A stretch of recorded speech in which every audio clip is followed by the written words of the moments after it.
Muito bem, de volta aqui à nossa live Assuntos Legais, Rio de Janeiro, Cidadania e Outros Olhares. Houve um probleminha no áudio, isso acontece, tecnologia é assim mesmo, a gente faz o teste, está tudo funcionando, chega na hora, geralmente, às vezes, as nossas convidadas para conversar com a gente, e aí vamos continuar o nosso papo sobre Rio de Janeiro, sobre o papel da justiça, sobre as iniciativas do Tribunal de Justiça no que diz respeito à cidadania. Estamos aqui convidando as nossas desembargadoras. Nossas desembargadoras já estão entrando aqui. Desembargadora Andréa Pachá, desembargadora Cristina Gaulia. Vamos.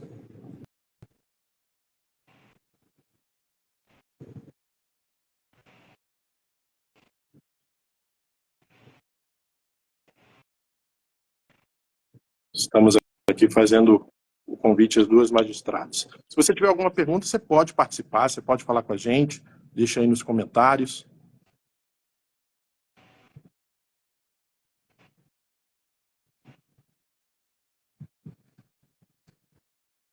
Vamos vendo aqui.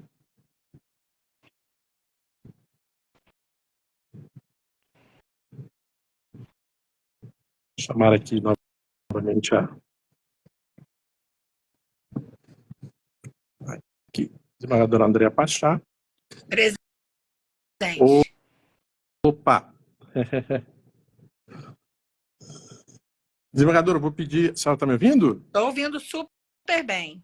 Então, pedir para a senhora abrir o vídeo aqui, eu não estou vendo a senhora. Está aparecendo aí embaixo? Tá, maravilha. Então, ótimo. E a desembargadora, e eu também, o seu áudio melhorou também. Ótimo. E agora a desembargadora Cristina Gaulia também, para participar aqui com a gente. Vou pedir para me dar um retorno aqui, por favor, na câmera, no celular, um retorno. Ok, acho que agora sim. Estamos todos? Eu não sei se me ouvem. Me ouvem bem agora? Ouço sim, agora sim. Todos Bem agora participando. também? Okay. Então estamos juntos. Maravilha. Desembargador André Pachá, vou refazer a pergunta. Quando nós olhamos o Rio de Janeiro e suas questões relacionadas às desigualdades, aos contrastes, ao mesmo tempo que somos um cartão postal, uma caixa de ressonância para o país, também temos as nossas desigualdades, as nossas inquietações, os nossos problemas sociais. Qual é o olhar que a senhora costuma emprestar ao Rio de Janeiro nessas ocasiões? Olhar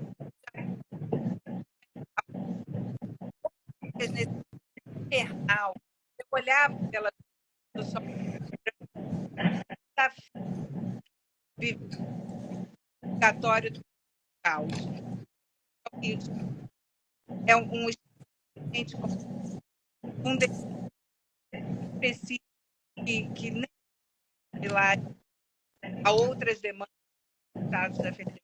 O que existe de nós, que as instituições devem convivência dessa sociedade, olhar demanda. Certo. Ok. Então, a gente acolher. Né?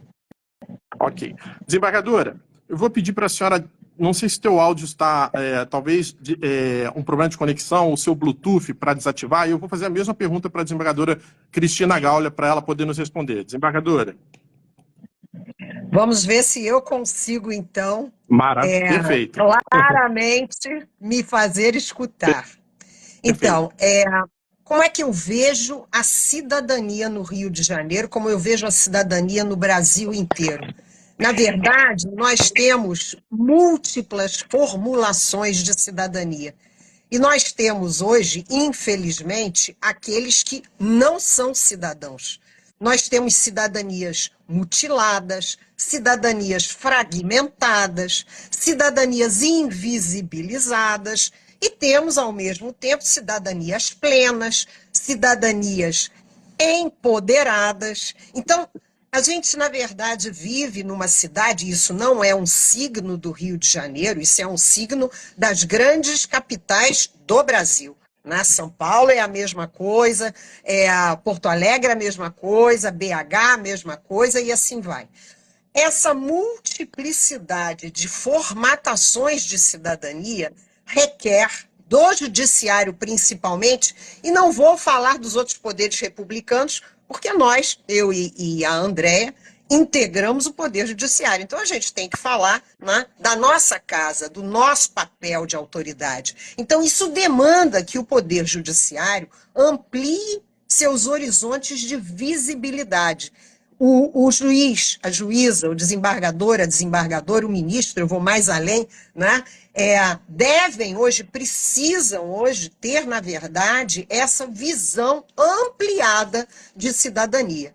De modo a que tenham muito cuidado de, ao falar em cidadania, esclarecer para que cidadania estão falando. Se cria-se uma política pública, e mais uma vez eu estou falando de políticas públicas do judiciário, né? Estou ousando fazer essa modificação, porque até bem pouco tempo atrás a gente falava de políticas públicas somente a nível de executivos. Agora a gente já fala de políticas públicas do judiciário. Então, quando a gente tem essa visão de que o judiciário também tem o dever de implementar políticas públicas, essas políticas públicas elas precisam dessa multiplicidade de visões de cidadania. Senão, a gente vai jogar dinheiro público fora, não vai trabalhar bem, ou vai, então, trabalhar sempre para aqueles mesmos segmentos que já são atendidos, na verdade, historicamente, pelo próprio Poder Judiciário. Então, é dessa maneira geral, num primeiro olhar, que eu posso manifestar a minha posição, o meu posicionamento sobre a questão da cidadania no Rio de Janeiro, quiçá nas grandes cidades do Brasil. Devolvo a bola para você, Barreto. Obrigado, desembargadora. Desembargadora Andréa Pachá, quando a gente então observa essa falta de acesso das pessoas a essas políticas públicas judiciárias, o que é necessário fazer? É uma questão de comunicação, é uma questão de... a gente tem falado muito em linguagem simples, é uma questão de aproximação, e a senhora, assim, como expert em comunicação, posso colocar assim, que sempre soube trafegar bem pelos fluxos de informação nas redes sociais, se adaptou muito bem ao digital. Como é que a senhora observa que o judiciário ele pode, sim, prestar o seu olhar cidadão e atingir essas pessoas? Olha,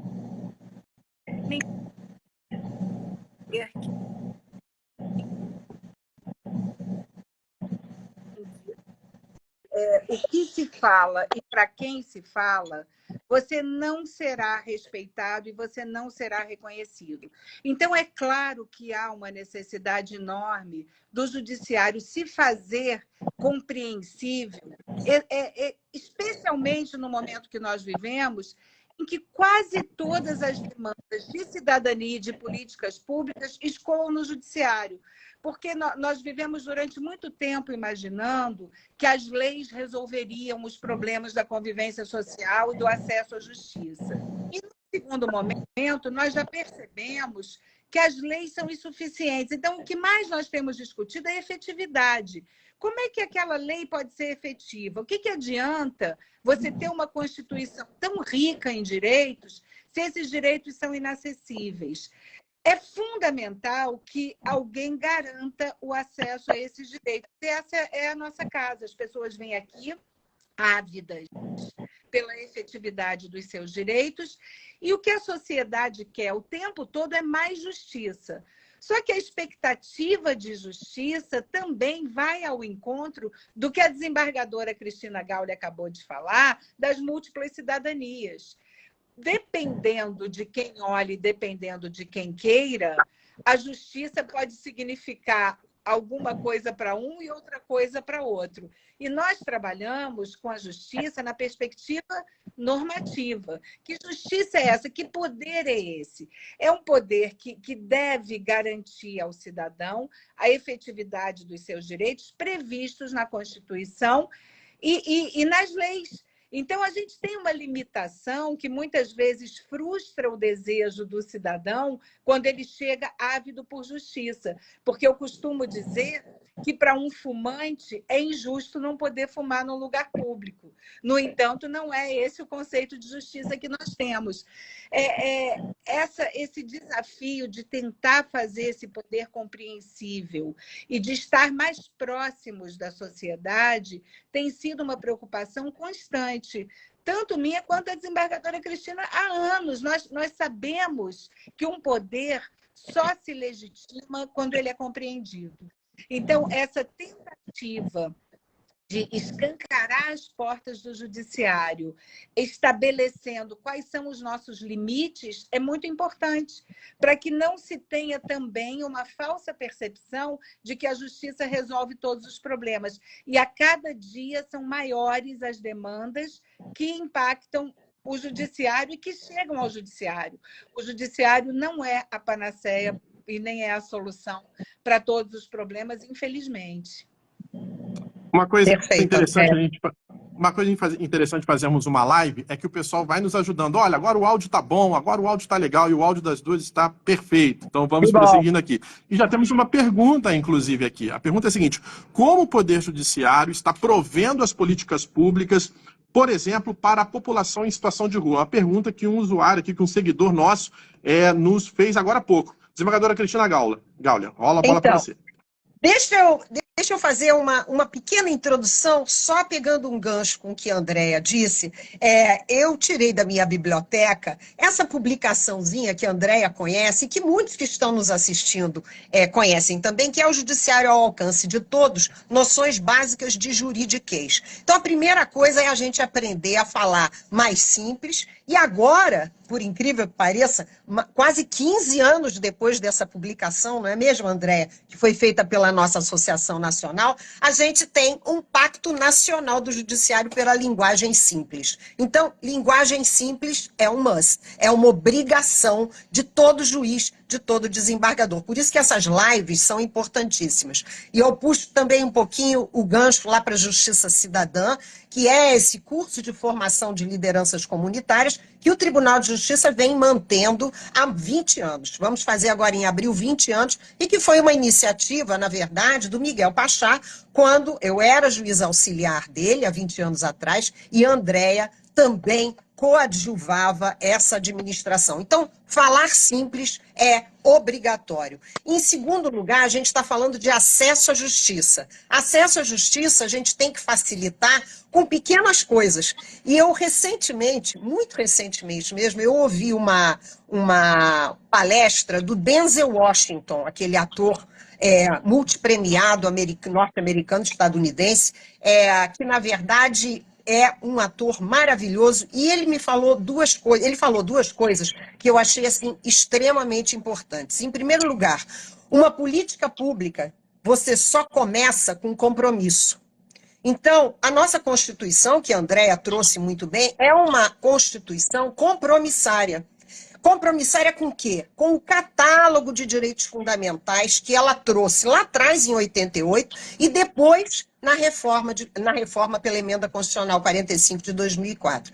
E, em segundo lugar, aí você dá início, na verdade, a uma política pública comprometida. Uma política pública com o compromisso com aquele ideário constitucional. Mas essa política pública do judiciário, ela só vai caminhar adiante, ela só vai ter continuidade se ela, na verdade, tiver consistência. E aí, assim, como é que a gente atende morador em situação de rua? Olha só o introito que eu tive que fazer para responder essa pergunta do nosso participante. A gente não conhece a vida do morador em situação de rua, não é mesmo? O juiz não conhece, o desembargador não conhece. Então, nada é mágico. Você, para conhecer, você tem que ir aos locais. Você tem que chamar as lideranças da rua, para que as lideranças da rua possam te dar informações. Não adianta você fazer um grande evento, Porque a administração mandou, o CNJ mandou, o Supremo Tribunal Federal mandou. Você tem que, na verdade, coletar dados de realidade, e é isso que nós temos feito de uma forma muito consistente e muito positiva com a justiça itinerante. A gente vai ao lugar e coleta dados. Quais são as necessidades da população nesse local? Tem quilombolas? Tem indígenas que estão precisando de certidão de nascimento de branco? A gente pode ajudar as trabalhadoras do sexo? De que maneira? Como é que a gente pode estabelecer uma boa política pública de moradia digna? A gente não conhece a vida desses segmentos sociais. Então, em primeiro lugar, respondendo à pergunta do nosso ouvinte, mas também me colocando com muita sinceridade, a gente tem que fazer pesquisa. A gente tem que ter uma escola da magistratura que esteja antenada com essa nova maneira de judicar. O juiz tem que judicar de acordo com o conhecimento real que ele tenha da sociedade. Aí a gente vai fazer uma justiça melhor. Por enquanto, a gente está aprendendo ainda, né? Malgrado todo o tempo de judiciário que nós temos. Para você que está agora entrando nessa live, nós estamos numa live sobre Rio de Janeiro, cidadania e outros olhares, assuntos legais. E eu estou aqui com as convidadas, desembargadora Cristina Gauli e desembargadora Andréa Pachá, a quem eu complemento a pergunta sobre a questão de como é que o judiciário deve olhar para essa população em situação de rua, desembargadora. A Cristina fez uma análise precisa, porque a gente precisa conhecer. É fundamental que se abra a escuta e que se amplie o olhar. Você sabe que hoje eu li com muita preocupação uma notícia que o Estadão publicou falando uma aluna que tirou nota 1000 no Enem. E ela dizia que ela aprendeu teoria da argumentação com a professora e que ela não precisou ler, que ela aprendeu a teoria da comunicação. Infelizmente, quando a gente fala de linguagem e de compreensão, como essa tão necessária para conhecer as mazelas da sociedade, para conhecer o judiciário, nós temos lidado com um déficit de formação muito importante, muito relevante e que impacta, de alguma forma, a nossa atividade.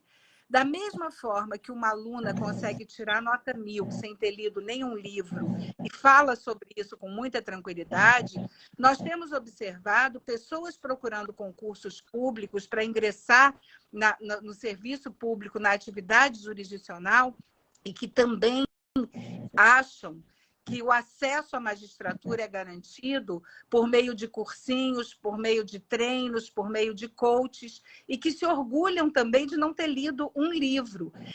Pode ser que exista alguma forma mágica de formação humana da sociedade, mas eu não conheço outra forma que não passe pela leitura do que foi produzido e pelo olhar das pessoas que existem. Eu costumo falar para os juízes, quando eles ingressam na magistratura e que temos um encontro na escola, que quem não gosta de gente não pode ser juiz.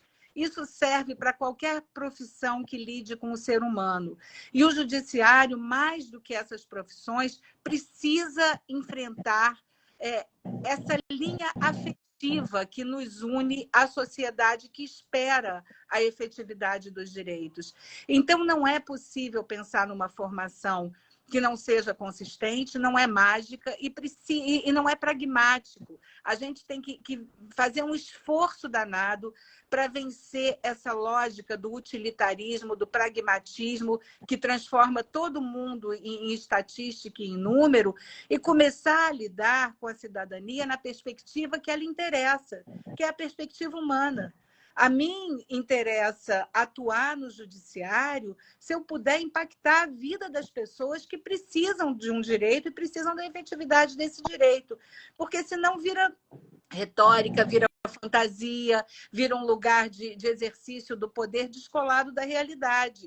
Então, esse acolhimento, essa escuta, essa pesquisa, assim, escancarar os ouvidos do judiciário e as portas do judiciário para a sociedade que precisa dele, é a forma com que eu tenho enfrentado e encarado a minha profissão há 30 anos, e tenho certeza que a desembargadora Cristina também, que nós somos muito parceiras desse desejo, né? Ok. Desembargadora Cristina Gauler, esse trabalho de conscientização, de pesquisa, ele passa por uma sensibilização de todo o corpo judiciário, né, do servidor e também do magistrado. Como trabalhar isso? Como trazer cada vez mais... A desembargadora Andréa Pachoco fala que na Emerge é preciso dizer o seguinte, olha, quem não gosta de gente não pode ser juiz. Como faz essa sensibilização? Em primeiro lugar, eu acho que essa questão da leitura é fundamental, porque eu falei sobre a necessidade dos magistrados e magistradas conhecerem melhor a sociedade. É claro que automaticamente a gente passa pela cabeça das pessoas que o magistrado efetivamente tem que ir a todos os lugares, mas isso não é possível. Então, o que é que subsidia, o que é que enriquece teu conhecimento? É a cultura. Eu acho que André vai concordar comigo que, na verdade, você vai suprindo e alargando teus horizontes de conhecimento, vai se tornando uma pessoa mais afetiva com o outro na medida em que você amplia a cultura. Que você vai ao teatro, que você vai ao cinema, que você lê determinados livros, e lê muitos livros. Por exemplo, eu cito um exemplo específico. Como alguém de classe média, média alta, que entrou na magistratura e que mora na Zona Sul do Rio de Janeiro, pode conhecer uma favela. Bom, duas maneiras. Ele pode ir de fazer aquele tour, né? Porque agora tem uns tours turísticos que vão passear dentro da favela, ou ele pode ler a Carolina Maria de Jesus, O Quarto de Despejo. Se ele optar por essa segunda via de alargamento do seu conhecimento, que é o alargamento da cultura, ele vai ganhar a nível de acolhimento, de sensibilidade, de empoderamento no processo decisório dele de uma maneira inimaginável. Você só entende as questões do morador em situação de rua, né, se você olha por detrás do óbvio, porque sempre tem o óbvio. Né? E o Darcy Ribeiro dizia muito bem, nós, na verdade, temos que nos dedicar a desconstruir as obviedades do óbvio. O óbvio é morador em situação de rua, é alcoólatra, é drogadito, está na rua porque quer. Vai fazer uma pesquisa, vai conversar com as lideranças da rua. E você vai descobrir, na verdade, um universo completamente diferente desses signos paradigmáticos que são os modelos do processo decisório para as políticas públicas do Executivo. Então, a gente tem que aprender, né? Você me pergunta, como é que a gente pode sensibilizar? A gente, na verdade, não pode sensibilizar ninguém na marra. A sensibilização é um processo interior, é de dentro para fora. Haverá aquelas pessoas que simplesmente não se sensibilizarão nunca. E essa questão ela tem também um conteúdo político. Eu acho que a gente, durante muito tempo, ficou muito agarrado naquela posição de que o juiz não é político.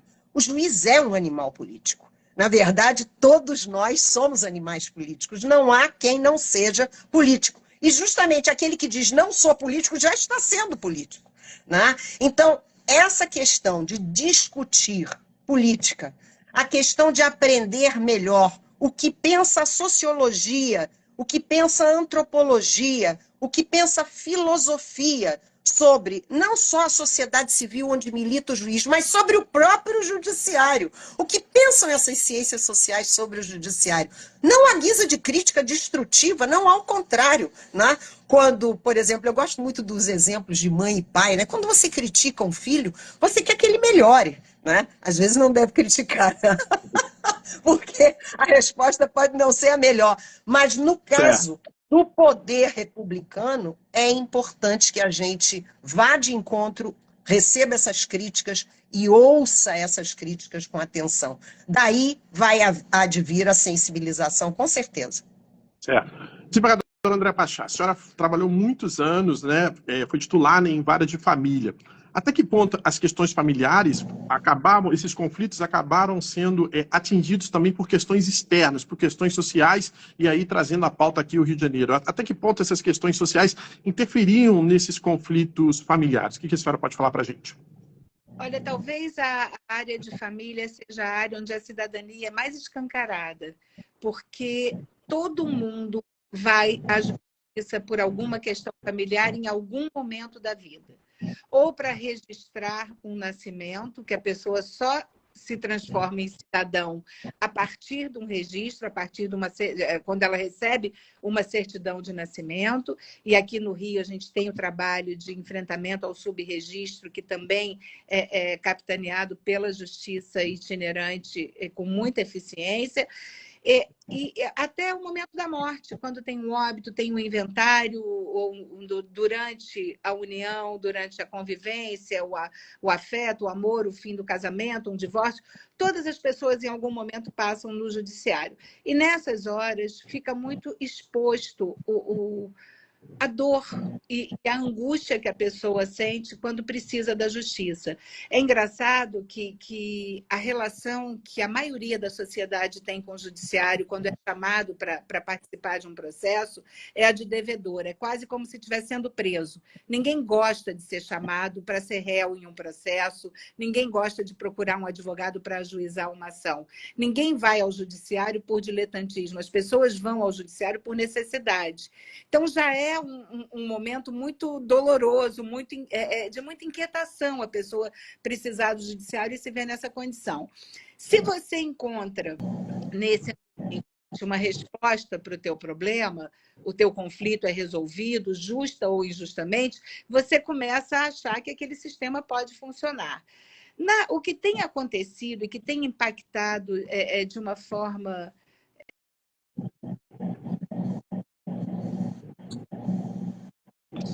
é a linguagem das redes sociais. E eu acho que isso tem impactado também as relações com a justiça criminal.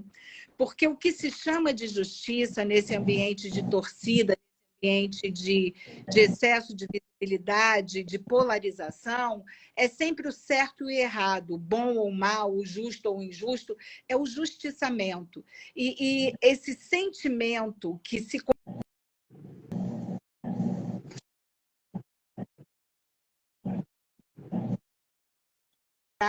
presente na atuação do judiciário. Então, há uma frustração muito grande, por exemplo, quando alguém entra com um processo achando que o juiz vai resolver a vida da pessoa, vai dar uma bronca, vai solucionar uma demanda que seja de natureza familiar, resolvendo o amor, que é uma coisa que o judiciário não resolve. Então, são expectativas muitas vezes frustradas por essa transformação da linguagem, que tem sido um desafio para a gente atuar nesse ambiente, porque grande parte dos conflitos que deveriam ser preservados pela justiça acabam migrando para esse espaço do espetáculo e que mais dor produz. Certo. Desembargadora Cristina Gáudia, a senhora coordena há 20 anos, mais de 20 anos, um trabalho importante aqui no Judiciário, que tanto é a Justiça Itinerante quanto a Justiça Cidadã. Trazer aqui uma conversa de bastidores, eu perguntei para a desembargadora ao longo da semana se havia alguma novidade para a gente poder trazer, e a desembargadora disse o seguinte: a novidade é a perenidade do trabalho. É um trabalho que tem consistência e constância. É essa consistência que vai fazer com que o Judiciário, aos poucos, vá atingindo mais pessoas, formando agentes multiplicadores, trazendo mais pessoas para terem ciência dos seus direitos? Olha, Luiz, o que acontece? Na verdade, quando nós começamos esse trabalho há 20 anos atrás, nós começamos de uma maneira muito solitária. A Andréa vai se lembrar disso. Éramos nós, pouquíssimos, 2 ou 3 magistrados, eu não era desembargadora ainda na época, Andréa tampouco, e nós fomos, na verdade, cultivando, exatamente pelo compromisso com a pauta constitucional. A Justiça Itinerante tem berço constitucional. Ela nasce com a Emenda Constitucional 45 de 2004, e a pauta é escancarar, palavra que já foi usada pela Andréa hoje, escancarar as portas da justiça para aquelas pessoas que não têm sapato, que não têm dinheiro para passagem, que não têm camisa, que não têm calça comprida, e não tendo essa vestimenta, não têm informações, o que é pior ainda, né? Ao mesmo tempo, então, que criamos a justiça itinerante para justamente facilitar. Facilita por quê? Porque no ônibus você sobe de qualquer jeito. no barco, não é o caso do Rio de Janeiro, mas na região amazônica, os colegas que estão fazendo justiça itinerante fazem de barco. O tombadilho dos barcos se transforma em salas de audiência. E nessas salas de audiência, seja dentro de um ônibus, seja no tombadilho de um barco, seja numa escola, nas regiões mais inóspitas do país, onde a gente não consegue ir com ônibus e também não há rios para ir de barcos, na verdade as pessoas sobem e chegam como elas são. Elas choram, elas falam, elas gritam, elas mostram para o juiz exatamente qual é a dor, né? E André falou muito bem do sofrimento. Só vem a justiça quem está em sofrimento. Descobrir, às vezes, qual é esse sofrimento é que é o grande pulo do gato. E aí eu me lembro e quero acrescentar ao direito das famílias também uma outra pauta que ajudou muito o fortalecimento da cidadania, que foi a lei dos juizados especiais. A Lei 9.099 de 95, ela possibilitou, em primeiro lugar, a vinda das pessoas para conversarem com seus juízes naturais. Isso é excelente, isso foi um avanço absolutamente impensável há algum tempo atrás. E mais do que isso, através dos juizados, nós começamos a conhecer todos os problemas que a população das periferias da cidade do Rio de Janeiro tinham, por exemplo, com as concessionárias. Então, a gente tem uma visão hoje de que a população da periferia, a população que mora em Nova Iguaçu, que mora em Belford Roxo, que mora em Nilópolis, tem uma relação com a concessionária de telefonia, com a concessionária de energia elétrica, completamente diferente do que é a relação de nós, minha, por exemplo, que mora em Botafogo, ou de André, que mora em Copacabana. Então, assim, isso é avanço. Isso é avanço através de uma pauta legislativa. Uma pauta legislativa que foi construída com consistência. Porque se lá atrás nós tivéssemos simplesmente dito, olha, vamos criar uma justiça itinerante só para fazer acordos. Essa pauta hoje não seria uma realidade. E essa sensibilização que vem através dos ônibus e para os juízes que atuam na justiça itinerante é a grande diferença.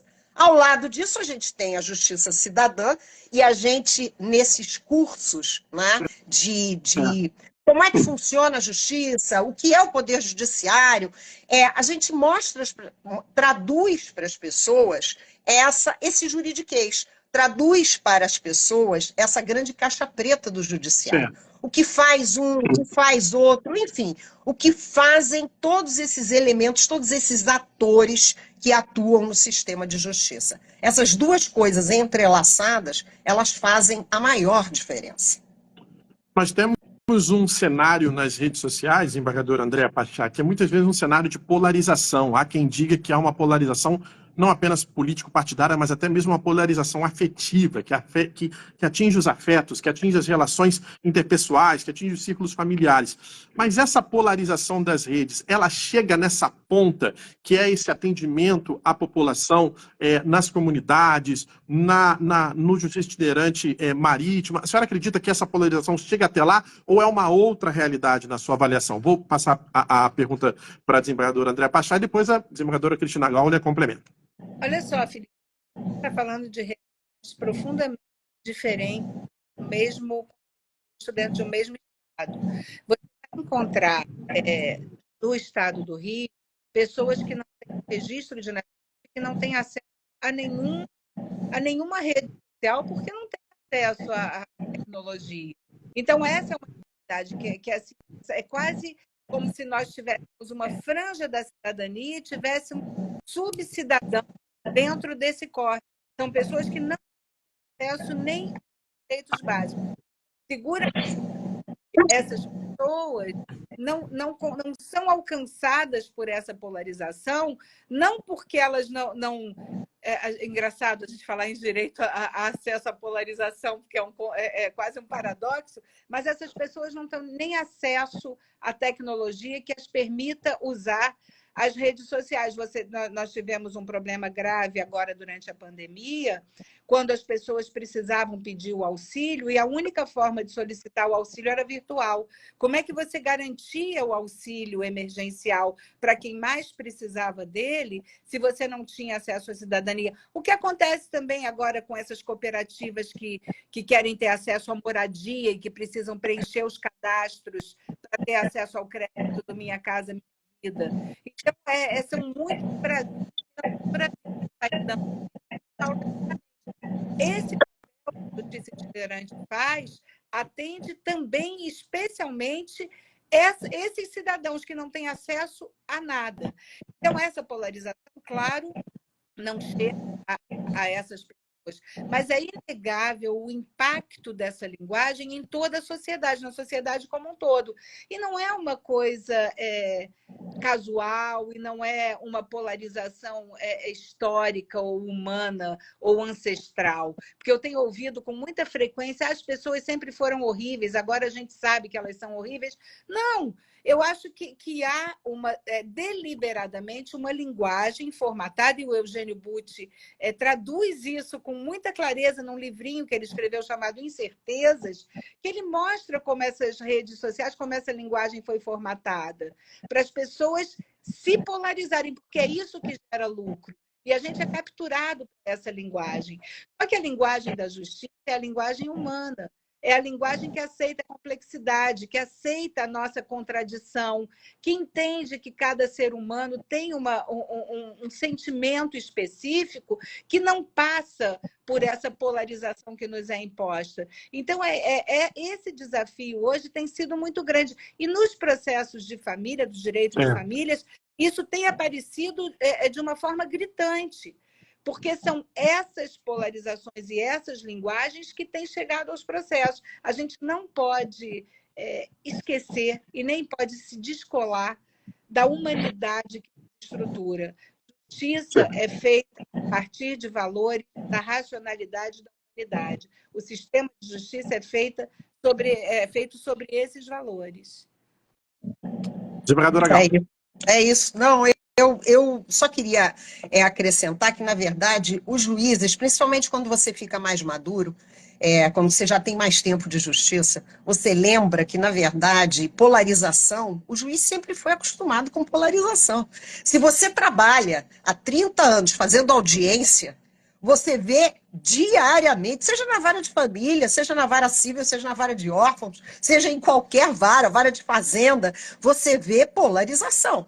Né? Há polarização onde há conflito, mas é da polarização que nascem, na verdade, as correntes contraditórias. Então, assim, eu não vejo, é claro que há limites.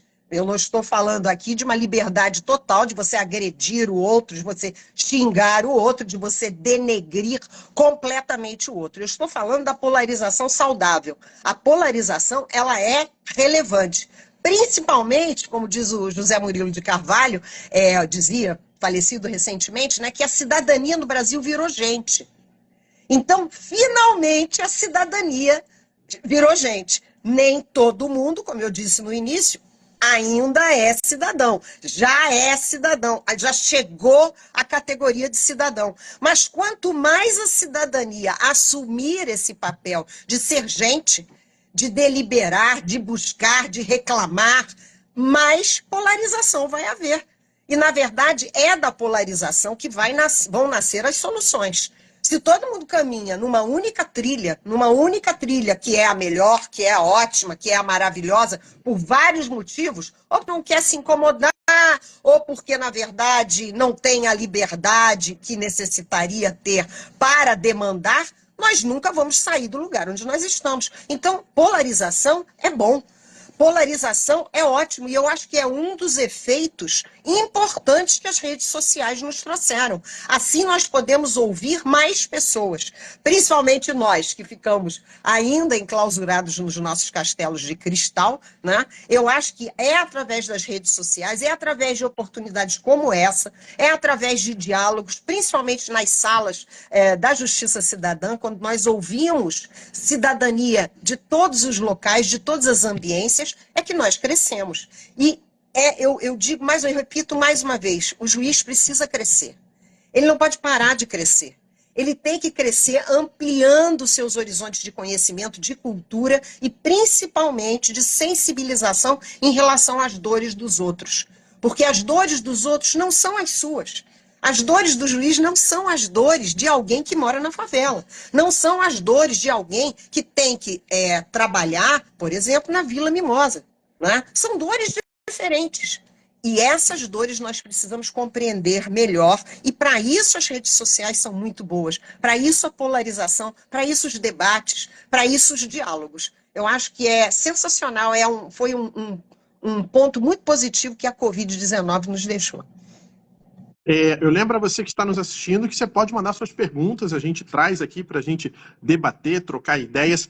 Desembargadora, a senhora disse que o programa Justiça Itinerante ele começa a ser replicado em outros territórios, né, como no Rio Grande do Sul, por exemplo. Parece que isso está acontecendo, ou seja, aos pouquinhos a gente está espalhando a necessidade dessas políticas públicas judiciárias. Poderiam fazer uma live não só Rio de Janeiro, cidadania, mas quem sabe Porto Alegre, cidadania, né? Região ali do sul do Brasil, cidadania e outros olhares, é isso?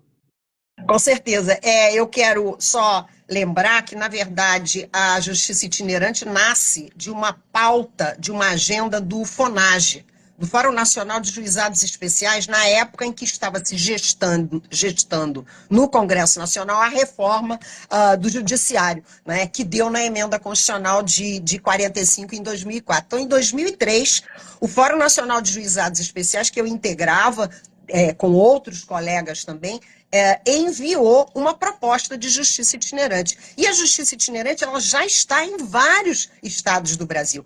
Cada justiça itinerante vai se adequando às suas peculiaridades geográficas, regionais, na verdade, de urbanismo ou não, né? Onde você tem um centro urbano, maior ou menor, você vai de uma maneira diferente de que onde você tem o rio, ou onde você tem que entrar na selva para atender, por exemplo, Yanomamis. Então, você tem que modificar, adequando a justiça itinerante. Mas o mais importante é que, durante a pandemia, o próprio Fórum Nacional de Juizados Especiais me incumbiu, a mim e ao colega Raduan de Roraima, que nós nos encontrássemos com colegas de outros estados. E foi daí que nasceu essa divulgação da maneira como as justiças itinerantes estavam se fazendo. E agora nós tivemos a grata surpresa de saber que amanhã Porto Alegre vai estar inaugurando a primeira justiça itinerante, buscando exemplo na justiça itinerante do Rio de Janeiro, com quem os colegas estiveram no final do ano passado. É realmente uma grande conquista, eu acho. Desembargadora Andréa Pachá, diz a música que o Rio de Janeiro é o purgatório da beleza e do caos. Nas proximidades aí do nosso dia 20 de janeiro, que cenários a senhora avalia sobre o Rio de Janeiro, de que continuamos a ser esse purgatório e de que forma o judiciário pode ser aí, fazer cumprir o seu papel de pacificador social, já seguindo na reta final da nossa live. Bom, eu antes de concluir essa tua pergunta, eu quero fazer um registro aqui, que a gente está falando da justiça itinerante, mas tem um braço da justiça itinerante que, para mim, é relevantíssimo para a questão da cidadania, que é o Justiça Cidadã, que é um projeto também tão longevo quanto a justiça itinerante e que forma lideranças para multiplicar nas comunidades a forma de acesso à justiça. E isso tem sido relevantíssimo porque há uma demanda enorme. A gente falou aqui de juizados especiais, falou de subregistro e não falou, infelizmente, de uma porta que cada vez é mais utilizada, que é o acesso à é crescente a procura por medidas de proteção e muitas vezes é por meio do projeto de justiça cidadã que aquela comunidade aprende qual o caminho que ela deve procurar para buscar a proteção, para buscar a denúncia. Então, são projetos assim, que eu tenho muito orgulho, sabe? Todas as vezes que eu penso nessa trajetória, nesses anos todos de profissão, se eu penso em algum lugar em que tenha feito muita diferença a atuação, são nas aulas e nas conversas que a gente tem no Justiça Cidadã, porque é fundamental a troca que acontece ali, a possibilidade que a gente cria, uma possibilidade real de que a sociedade tenha acesso à justiça. O Rio, eu não vejo com muita rapidez que a possibilidade de nós suplantarmos esse purgatório da beleza e do caos. O Rio, como toda cidade grande, e especialmente uma cidade com as características como a nossa, que passa por uma crise de identidade enorme, né? que já foi sede do Império, sede capital da República, que tem que conviver com tanta desigualdade e com tanta violência. O Rio merece que nós assumamos um compromisso.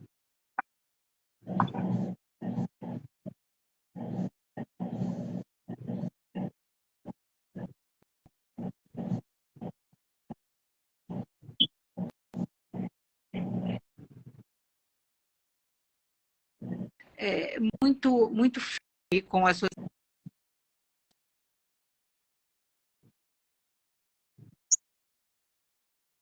Essa sociedade precisa de mais direitos e quando a nossa atuação for mais próxima dessa demanda, seguramente nós viveremos uma fase melhor de cidadania, porque quem não conhece os direitos cobra pouco do poder público, cobra pouco e procura pouco o judiciário para ver esses direitos efetivos. Nós precisamos ainda de mais direitos, como a desembargadora Cristina falou, democracia faz barulho, então essas discussões, esses conflitos e esse turbilhão que chega, né, aos nossos ouvidos e chega por meio dos processos, é um processo natural de uma sociedade conturbada que precisa melhorar e eu penso que o judiciário deve fazer essa parte que cabe a ele, atuar no sentido de garantir a efetividade dos direitos e, muitas vezes, criando pontes para que a sociedade entenda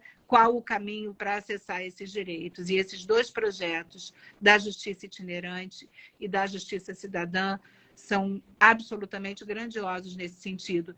E também, rapidamente, eu quero deixar aqui, já que a gente falou de Porto Alegre, deixar aqui a nossa solidariedade à população de Porto Alegre e do Rio Grande do Sul, que sofreu e tem sofrido violentamente com essas tempestades, com essa mudança climática que seguramente vai chegar a todos nós, mas que lá eles experimentaram dias de horror. Então, fica aqui registrada a nossa solidariedade. É verdade, desembargadora. Desembargadora Gáulia, suas considerações finais. Então, só rapidamente, porque eu li que alguém comentou, é preciso levar a justiça itinerante para as áreas rurais. É verdade. Exatamente, nós temos, na verdade, 5 justiças itinerantes que estão no norte fluminense. E agora, como nós recebemos da presidência atual, do desembargador Ricardo Cardoso, 2 novos ônibus no ano passado, e vem mais 2 por aí, nós estamos ampliando essa pauta da justiça itinerante para atender, por exemplo, comunidades de pescadores.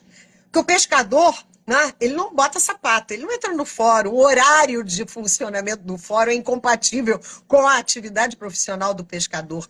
A gente tem áreas quilombolas no norte fluminense que a gente só consegue atender se a gente for até lá, né? E várias outras questões, principalmente a nível também dos refugiados, a nível dos migrantes, né? Isso é uma pauta muito importante e nós estamos atentos a isso. Agora, eu quero acabar rapidamente também essa oportunidade muito importante que vocês nos deram de eu estar aqui com a Andréa debatendo, mas também ouvindo, na verdade, através da leitura, aquilo que está sendo comentado a nosso respeito, e quero trazer o Ailton Krenak, porque é muito interessante, ele tem 2 livrinhos, né, muito importantes, né? Primeiro que a vida não é útil. Ela não é útil e nem é justa, né, André Pachá?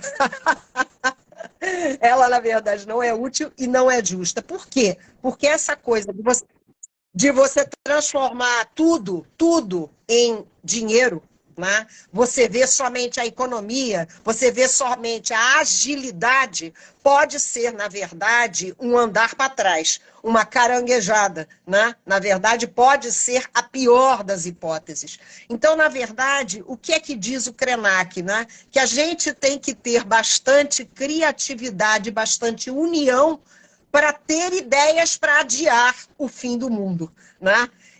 Quando ele escreve o livrinho da palestra que ele vai dar num determinado local, o auditório está cheio, porque todo mundo quer ouvir quais são as ideias que ele tem para adiar o fim do mundo. Mas, na verdade, o que ele diz é o seguinte: olha, somos nós que temos que construir essas ideias. Então, para a gente melhorar a justiça, para a gente sensibilizar mais os juízes, para a gente ter políticas públicas mais consistentes, porque falta consistência nas políticas públicas no Brasil como um todo. Elas começam bem e caem num precipício logo ali adiante, porque elas não têm consistência para continuar, né? E nós temos tido a sorte, internamente, de termos administrações no nosso tribunal que privilegiaram essa pauta de a justiça ir até onde as pessoas que precisam de nós estão. E é nessa senda que eu, mais uma vez, parabenizo a todos e digo, olha, estamos aqui para ouvir críticas e para ouvir outras considerações que permitam que a gente cresça melhor, que a gente sensibilize melhor os juízes. Estamos aqui, todo ouvidos. Obrigado, Barreto, por essa oportunidade. Nós te agradecemos, em nome da Assessoria Especial de Imprensa, do Departamento de Comunicação Externa. Encerramos aqui a nossa primeira live, nosso primeiro passo em 2024, trazendo para você que nos segue nas redes sociais assuntos relevantes, temas pertinentes que mexem com a vida de todo cidadão. Quero agradecer a participação da desembargadora Cristina Gaulia, da desembargadora Andréa Pachá e siga a gente nas redes sociais para saber a agenda da Justiça Itinerante que a gente divulga todo mês, a agenda do Justiça Cidadã e aí outros assuntos fundamentais na prestação jurisdicional. Muito obrigado a todos pela audiência, ficamos por aqui e até a próxima. Obrigada.